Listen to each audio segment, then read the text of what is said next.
Hello, আসসালামু আলাইকুম। সকাল সকাল আমরা নাস্তা খাওয়ার জন্য রেডি হয়ে চলে আসলাম আমাদের যে হোটেলের তরফ থেকে। আমরা যে হোটেলে টিকিট কেটেছিলাম সেখানে আমাদের সকালের নাস্তা ইনক্লুডেড ছিল।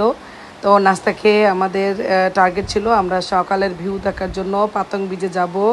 এইখানে একটা হ্যাপি ফ্যামিলি দেখলাম, তারা বলতেছিল উই আর জাপানিজ, মানে তারা জাপানি। আমি যখন ভিডিও করতেছিলাম তারা অনেক আনন্দ পাইতেছিল, বললো যে ঠিক আছে ভিডিও করেন। যাই হোক, আমরা সকালের ভিউ দেখার জন্য পাতং বিচে চলে আসলাম। তো ওই তখন অল্প লোক ছিল, আস্তে আস্তে সবাই গোসল করার জন্য আসতেছিল। তো যাই হোক, এরপরে আমাদের ছিল সিটি ট্যুর। আমরা হোটেলে এসে রেডি হয়ে বের হয়ে পড়লাম। এখানে হলো আপনি যদি বুদ্ধি করে বাস খুঁজে পান, মানুষকে জিজ্ঞেস করলেই বাসের কথা বলে দেয়। তো আমরা কিন্তু বুদ্ধি করে বাস, মানে অনেক টাকা নেয় ট্যাক্সিতে। তো বললাম যে চলো দেখি সস্তায় যাওয়া যায় কি না। তো বাসে আমাদের 20 টাকা করে বাত, 20 টাকা বাত, ওই দেশীয় থাইল্যান্ডি টাকা 20 টাকা করে আমরা দুইজন উঠলাম। তো ভালোই লাগলো। আমরা সিটি ট্যুর একদম old town, Phuket old town যেটা, ওইখানে চলে গেলাম। তো দেখেন রাস্তার পাশে কত ফুড, এত রকমের, ওই সাইডেও ছিল এই সাইডেও ছিল, অনেক বড়।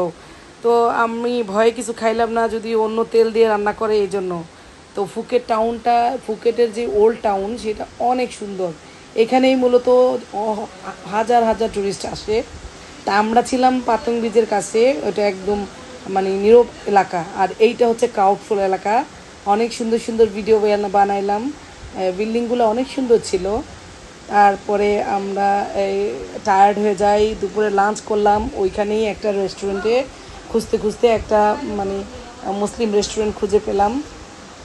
তো দেখেন এরা বেগুন, কাঁচা বেগুন, তারপরে বরবটি, এই যে একটা শাকের মতো, এইগুলা ভাতের সাথে খাইতে দেয়। আমি বললাম যে আমি ট্রাই করব, আমি খাবো। যে দেখো পারলে খাও। তো আমি নিয়েছিলাম যে চিকেন কারি, আর ও নিয়েছিল বিফ। তো আমারটাই মজা ছিল, ওরটা অত মজা ছিল না, লিটনেরটা মজা ছিল না। আমি এই প্রথমে নিয়ে বিসমিল্লাহ বলে লেটুস পাতা তো খাওয়া যায়, আমি এই পাতাটা খাওয়া স্টার্ট করলাম। ওই রকম মজা লাগে নাই, কারণ ওরা খেয়ে অভ্যস্ত, আমরা তো আর খেয়ে অভ্যস্ত না। কাঁচা বেগুনও আমি ট্রাই করলাম, কাঁচা বেগুন, বরবটি, শশা যেটা আমরা নিয়মিত খাই, লেটুস পাতা এগুলা খাই। তো বিসমিল্লাহ বলে আমি যখন খাওয়া শুরু করলাম, আমি প্রথমেই ওদের কাছে পানি চাইলাম। ওরা কী যেন জিজ্ঞেস করলাম যেগুলো খাওয়া যায় কিনা। বললো যে ঠিক আছে, ঠান্ডা পানি দিতে বললাম। তো অনেক দামাদামি করে যেখানে একটু কমে পাওয়া যায় সেখান থেকে আমরা খাইলাম। তো খাওয়ার সময় আর কি চিন্তা করি নাই, অনেক রকমের খাবার ছিল। ওই যে আমি পাতাটা খেয়ে নিলাম, ওই রকম মতো একটা মজা লাগে নাই। তো ওরা তো অভ্যস্ত, আমরা তো আর অভ্যস্ত না, তাই না? আমার কাছে ভাল লাগে নাই, আমি একটুই খাইছিলাম, এরপর আর খাই নাই। তো মাংসটা মজা ছিল, অনেক তরি তরকারি ছিল। বললো যা লাগে তুমি খাও, কিন্তু আমি এই একটা তরকারি দিয়েই সব ভাতটা খেয়ে নিলাম। তরকারিটা অনেক মজা ছিল। এই পাতাটা ট্রাই করলাম যে দেখি খেয়ে, এরপরে আর খাই নাই। কোনো গ্রান নাই। আমাদের যে ডাঁটা শাক আছে না, ডাঁটা শাকের মতো। তারপরে এই বেগুনটা একটু কামড় দিয়ে শশার মতো লাগলো, কচকচ করে। আর দুইবার খাইছিলাম, বেশি খাই নাই। তো আমার উদ্দেশ্য ছিল যে আমি যখন যেই দেশে যাই না কেন একটু ভিন্ন স্বাদ ট্রাই করব, ওই দেশীয় খাবার চেষ্টা করব। লিটন একবার খেয়েছে, খাইলে খাওয়া যায় ওই রকম না, কিন্তু আমরা তো অভ্যস্ত না। মোটামুটি অত একদম খুব জাহামরি মজা লাগছে তা না, তেমন ভাল লাগে নাই। দুপুরের খাবারটা খারাপ ছিল না, ভালোই লাগলো। ওই রকম বেশি বেশিও খাই নাই, যে কারণ ফ্রুটস খাইতে হয়, দেশীয় ফল যেটা সেটা আমরা রাস্তায় যা পাইছি তাই খাইছি। এই জন্য অত আর খাওয়ার একটা চাহিদা ছিল না। আর ওদের রেস্টুরেন্টগুলোয় ঢুকতেই আমার একটু ঘেন্না ঘেন্নাই লাগছে সত্যি বলতে। আমি মানে যতটা চেষ্টা করছি অ্যাভয়েড করার জন্য। ফ্রুটসটা খাইছি, ভাল লাগছে।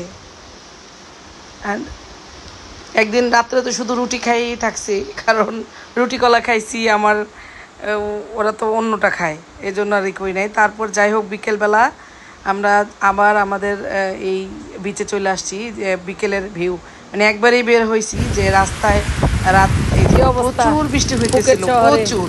উফ আমার বিরক্ত ধরে গেছিল। আমরা সেই সন্ধ্যা থেকে দাঁড়ায় আমরা বিকেলের বিচের ভিডিও করতে পারি নাই, ছবি তুলতে পারি নাই। এই যে এখন বাধ্য হইলাম এই যে হোটেলটার সামনে আমরা দাঁড়ায় ছিলাম, মানে একটা টঙের দোকানের সামনে অনেক রকমের খাবার আইটেম দাঁড়ায় ছিলাম, বৃষ্টি আর কমে সাহায্য নিলাম। ও এখন বাধ্য হইলাম রিটনকে একটা চাবি দিল, চাবি দিয়ে বললো যে এখানে অনেক কিছু আছে। মহিলা আমাদের অনেক সাহায্য করছে, চাপা দিয়ে বলে ঠান্ডা বৃষ্টি, মানে শীত করতেছিল রীতিমতো। ওর ওই ছাতা দিয়ে ভিজে একদম একাকার। পরে এই যে পলিথিন মায়া করে গায়ে দিয়ে হোটেলে চলে গেলাম, বসে বসে খাবো। আস্তে আস্তে দুজন হাঁটতে হাঁটতে 10 মিনিটের রাস্তা, তো খাবারও নিয়ে নিলাম। মহিলাটা তো হেল্প করছে, মায়া লাগলো। পরে খাইতে চাই নাই, তারপরও আমি মায়া লাগলো মহিলাটার জন্য, অনেক আন্তরিক সাহায্য করছে। পরে ওর মায়া করে খাবার নিয়ে নিলাম, যে হোটেলে যেয়ে খাবো। গেলাম হোটেলে, গিয়ে খাওয়া দাওয়া করে সেরে পরে আমরা এই এরিয়াটা ওয়াকিং স্ট্রিট, এই যে পাতাং বিচের এখান থেকে একদম সমুদ্রের পাড় পর্যন্ত টোটালটাই একটা জাঁকজমকপূর্ণ এলাকা। এইখানে তো সবাই আসে না, তো আমরা আসছি যেহেতু থাইল্যান্ডে আসছি, এই সব মানে মানুষ কত আনন্দ ফুর্তি করে, এটা যদি না দেখি তাইলে কেমন হয়, তাই না? যাই হোক, এখানে বাঙালিদের জন্য মানে অল্প টাকার বাজারও আছে পাশে, মানে শপিং করা যায়, দাম খুব রিজনেবল। এর পাশেই এই ওয়াকিং স্ট্রিটের পাশেই তো যাওয়ার সময় কেনাকাটাও করলাম। আর এই সমস্ত এলাকাটা ঘুরে ঘুরে দেখলাম, সবাই নাচ গান ব্যান্ড বিভিন্নভাবে ডাকাডাকি, ভালোই লাগে। এই যে লোকগুলো দাঁড়ায় দাঁড়ায় ডাকে, আমাদের রেস্টুরেন্টে আয়, আমাদের রেস্টুরেন্টে আয়। অবশেষে আমরা খুঁজতে খুঁজতে খুঁজতে খুঁজতে একটা ইন্ডিয়ান রেস্টুরেন্ট পাইলাম, তো ওইখানে গেলাম। যাওয়ার পরে ইন্ডিয়ানদের খাবার তো খাওয়াই যায়, আমাদের বাঙালিদের মতোই তো। কলকাতায় অনেক গেছি না, তো দুইজনের রাতের খাবারটা সেরে নিলাম। এই ছিল আমাদের আজকে সারাদিনের থাইল্যান্ডের দ্বিতীয় দিনের জার্নি। তো কালকে সকাল সকাল আমরা আবার চলে যাব ফুকেট আইল্যান্ডে, যেটা আমাদের মূল আকর্ষণ। সেই আইল্যান্ডে যাওয়ার জন্য রাতে খাওয়া দাওয়া করে নিয়ে